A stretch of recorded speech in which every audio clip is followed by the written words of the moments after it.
नमस्कार साथियों, उल्लास नवभारत साक्षरता कार्यक्रम के अंतर्गत 22 सितंबर 2024 को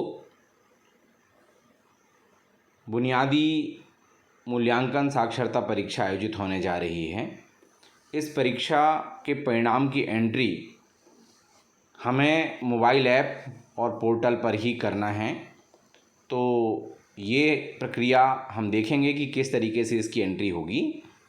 NILP MP मोबाइल ऐप में, जिसमें कि हम असाक्षरों का सर्वे करके उनकी जानकारी दर्ज करते हैं।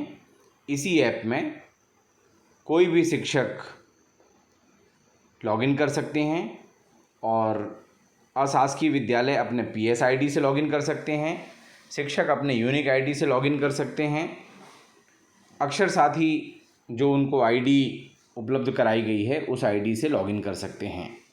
आप अपने लॉगिन और पासवर्ड की मदद से इस ऐप में लॉगिन करेंगे। हमने यहाँ पर एक शिक्षक के रूप में लॉगिन कर लिया है। अब हमें यहाँ पर अक्षर साथी सत्यापन, असाक्षर पंजीयन, असाक्षर सूची, अक्षर पोथी, असाक्षर मैपिंग के साथ परिणाम दर्ज करें 22/9/2024। जी हाँ, तो यही आइकॉन है जिसे हमें क्लिक करना है। हम यहाँ पर क्लिक करेंगे तो यहाँ एक समग्र ID पूछी जा रही है। हमें साथियों इस परीक्षा में ऐसे सभी 9 साक्षरों को जो इस परीक्षा में सम्मिलित हुए हैं, चाहे उनका सर्वे पूर्व में किया जा चुका हो उन्हें भी, और चाहे उनका सर्वे पूर्व में ना किया गया हो उन्हें भी, उनकी समग्र ID हमें यहाँ पर लिखनी है। तो मैं यहाँ पर एक समग्र ID लिखता हूँ। जैसे ही हमने यहाँ समग्र ID लिखी, हमने इसे क्लिक करेंगे, दर्ज करें, तो हमें उस लर्नर की पूरी डिटेल, उनकी समग्र ID हमने लिखा तो उनका नाम, फादर नेम, मदर नेम, उनकी category, mobile number, gender, date of birth, married status, दिव्यांगता, आधार नंबर, पता, गांव, पिन कोड, इतनी जानकारी हमें पूर्व में यहाँ पर भरी हुई दिखाई दे रही है। इसका मतलब यह है कि ये वह लर्नर है जिनकी जानकारी शाला प्रभारी ने या शिक्षकों ने या अक्षर साथियों ने पूर्व में सर्वे करके दर्ज कर दी है।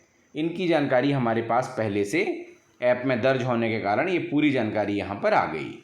हमारे परीक्षा केंद्र में ऐसे भी 9 साक्षर परीक्षा में सम्मिलित हो सकते हैं जिनका अभी तक सर्वे नहीं हुआ है और सर्वे पोर्टल पे उनका नाम दर्ज नहीं है। तो जैसे ही हम समग्र ID डालेंगे तो समग्र ID, समग्र पोर्टल में जो जानकारी उस ID पर है, उनका नाम, उनका पता, वो सब यहाँ पर डेटा अपने आप आ जाएगा और आपको फादर नेम, मदर नेम और जानकारी जो है जिसमें भी स्पेलिंग मिस्टेक है, कोई त्रुटि है, उसको सुधारते हुए हम बाकी की पूरी जानकारी यहाँ पर दर्ज कर पाएंगे। हमें सर्वे के दौरान यदि किसी की जानकारी हमें गलत दिखाई दे रही है, उनके नाम में, पिता के नाम में, माँ के नाम में, कैटेगरी में, मोबाइल नंबर में, जेंडर में, लिंग में, महिला पुरुष, जन्म तिथि, विवाहित स्थिति, यस नो, दिव्यांगता, इसमें कहीं कोई चेंज करना है तो हम यहाँ पर वो परिवर्तन कर पाएंगे। इसके बाद हम यहाँ पर आधार नंबर लिखेंगे। आधार नंबर ऑप्शनल है, यदि आपके पास उपलब्ध नहीं है तो चाहें तो ना भी लिखें। पता, ये सब अपने आप, यदि सर्वे पूर्व में हो चुका है तो अपने आप लिखा हुआ आएगा, सर्वे पूर्व में नहीं हुआ है तो आपको लिखना पड़ेगा। अब यहाँ पर हमें परिणाम दर्ज करना है, प्राप्त अंक। तो हमें यहाँ पर ये ध्यान देना है कि हमें कोई ग्रेड नहीं लिखना है, हमें केवल जितने अंक परीक्षार्थी ने प्राप्त किए हैं उतने अंक हमें यहाँ पर लिखने हैं। तो पढ़ना 3 भाग हैं हमारे प्रश्न पत्र में, 50-50 नंबर के 3 भाग हैं। पढ़ना 50 नंबर। मान लीजिए कि पढ़ने में हमारे परीक्षार्थी को 50 में से 35 नंबर मिले तो हम यहाँ 35 लिख देंगे। लिखने में 50 में से 25 नंबर मिले तो हम यहाँ पर 25 लिख देंगे, और अंकगणित में 50 में से 20 नंबर मिले तो हम यहाँ पर 20 लिख देंगे और दर्ज करें क्लिक कर देंगे तो ये डेटा दर्ज हो जाएगा। यहाँ पर एक बात जानना और ज़रूरी है कि इस बार इस साक्षरता परीक्षा में 5 नंबर का ग्रेस मार्क्स दिया गया है। यदि हमारे कोई लर्नर इसमें परीक्षा में सम्मिलित होते हैं और किसी विषय में 17 नंबर से कम उन्हें मिलता है और वो कम होकर के 12 नंबर तक होता है, तो हम 5 नंबर उनको ग्रेस मार्क्स दे सकते हैं, उससे वो उत्तीर्ण हो जाएंगे। यदि 3 अलग अलग विषयों में उनके नंबर 1-1, 2-2 नंबर कम हैं तो अधिकतम 5 नंबर का ग्रेस मार्क्स दे करके हम तीनों भागों में उत्तीर्ण कर सकते हैं। इस तरह का प्रावधान जो है NIOS ने परीक्षा के लिए किया हुआ है। तो आज चलिए हम ये जानकारी दर्ज करते हैं। इस तरह से आपके यहाँ पर जितने भी परीक्षार्थी परीक्षा में सम्मिलित हुए हैं उन सभी की जानकारी आपको दर्ज करना है। तो मैं यहाँ पर ये जानकारी दर्ज कर रहा हूँ। जैसे ही हम जानकारी दर्ज करेंगे तो इस तरह से अंकों की प्रविष्टि सफलतापूर्वक दर्ज हो चुकी है, इस तरह से मैसेज आएगा और आपका ये लर्नर की जानकारी जो है दर्ज हो चुकी है।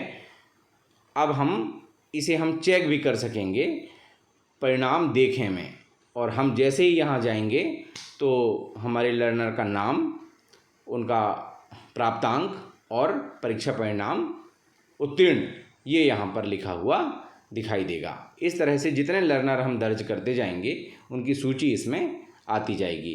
तो साथियों, हम सभी को बहुत ही आसान तरीके से हमें इस बार आपको रोल नंबर कहीं पर भी नहीं लिखना है, डाइस कोड जहाँ से परीक्षार्थी परीक्षा में सम्मिलित हुए हैं।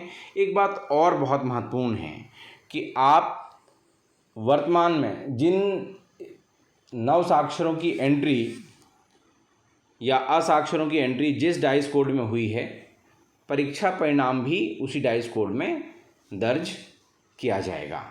तो इस तरीके से यदि कोई नवसाक्षर कोई कहीं और दर्ज है और किसी अन्य स्थान पे परीक्षा में सम्मिलित हुए हैं तो अभी उनके परिणाम की एंट्री नहीं हो पाएगी, उनके परिणाम की एंट्री की पृथक से व्यवस्था की जाएगी। तो इस तरह से आपको अपने नवसाक्षरों के परीक्षा परिणाम की एंट्री पूर्ण करना है। धन्यवाद।